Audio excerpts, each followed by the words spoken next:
afternoon, everybody. I'd like to get us started with just a little bit of your background and kind of how you came to the SEI in the first place. So I'd like each of you to give us just a little bit on how you all became aware of the SEI internship program, and also a little bit on what drew you to apply.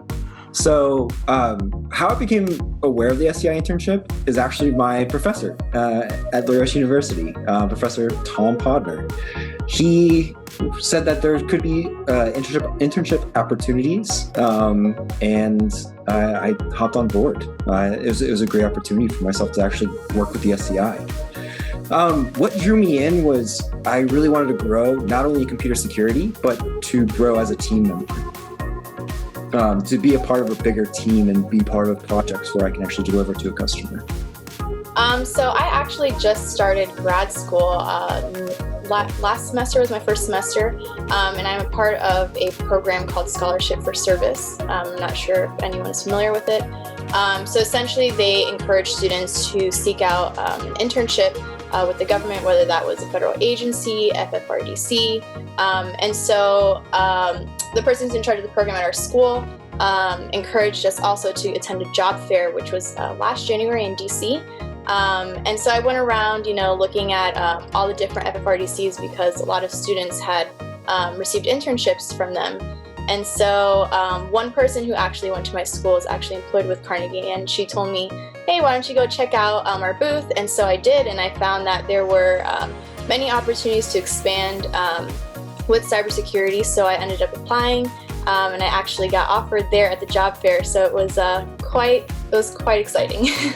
But I can tell you what drew me to take the SEI position was just the actual work that was being done seemed super interesting. And, like Lindsay said, we do real work that actually gets applied. And that makes me feel good as an intern. And also just the flexibility that was offered. As a full-time student, I have classes and homework and things I need to do. And I was assured time and time again that, I can take time off if I need to do that and sort of work around my schedule.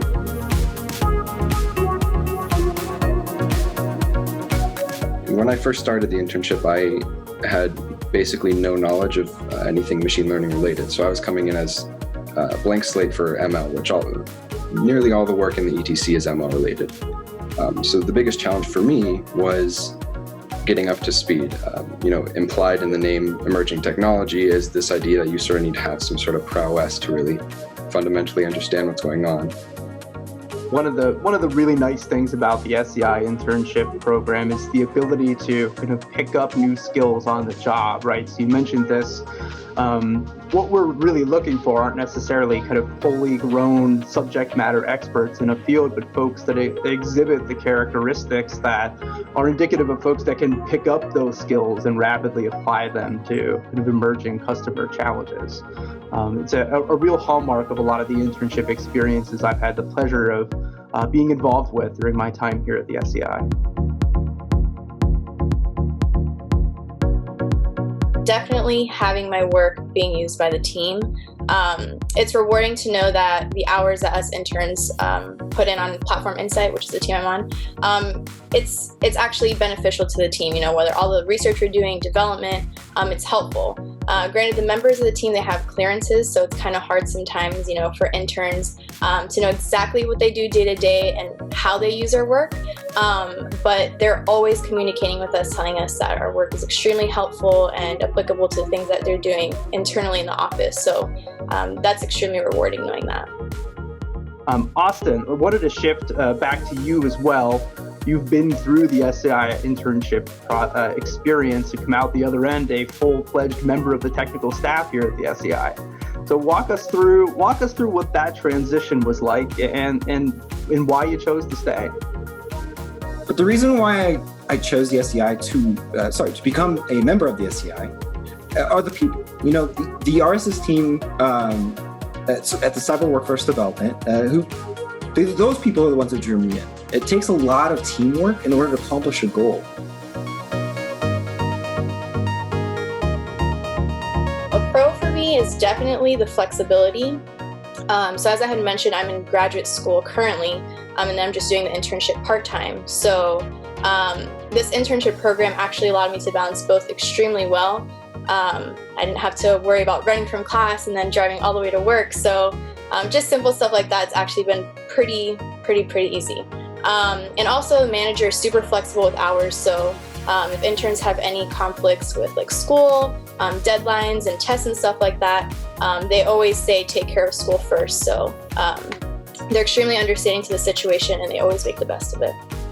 The teams have gotten better and better at communicating, and I would actually wager to say that I communicate more now than I did before we went remote, which is interesting and kind of doesn't seem like it makes sense, but I feel very supported, and I think the SEI has done a great job doing that for their interns. What advice would you have to someone who's either interested in an internship here at the SEI or someone who is about to start an internship here at the SEI? I would say my biggest piece of advice is don't be afraid to ask questions. When I first started, there was sort of this mental block that was, telling me sometimes, oh, that's a dumb question, or you're kind of wasting their time, but that's just not true at all. Asking questions is what's expected of you as an intern, and it's how you really graduate beyond that intern level, that you're not expected to know everything when you start as an intern, or probably ever, really. My advice, and this is exactly how I led my internship, was treat every day like an interview. Every single day you walk into that office, you have to put a great smile on and make sure you put your head down and work. So my advice would honestly be just to come in with an open mind. Don't be afraid to try it out. I know personally I felt maybe it was a little bit out of my comfort zone since I had never worked, or I just felt I wasn't qualified for a position based on my past experience. So again, when I came onto the team, there was multiple interns with vast backgrounds. So we had a mathematician at one point, then we had a person majoring in management information systems. So again, don't think that you might need like some specific technical skills or something like that to be able to apply for an internship. Again, it's a learning experience for anyone.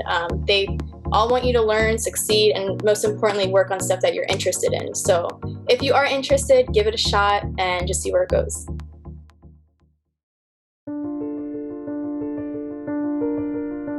At the Software Engineering Institute, our interns have the opportunity to do real work where they're writing code, they're analyzing data, and they're collaborating as valuable members of the team. We look for undergraduate, graduate, or PhD students looking to join us as interns during the fall, spring, and summer semesters. I will direct you to a few different ways that interns can apply to our program. Please check out our postings on Handshake, our career site, LinkedIn, or if you want me to check out your resume, always please feel free to reach out to me directly with any questions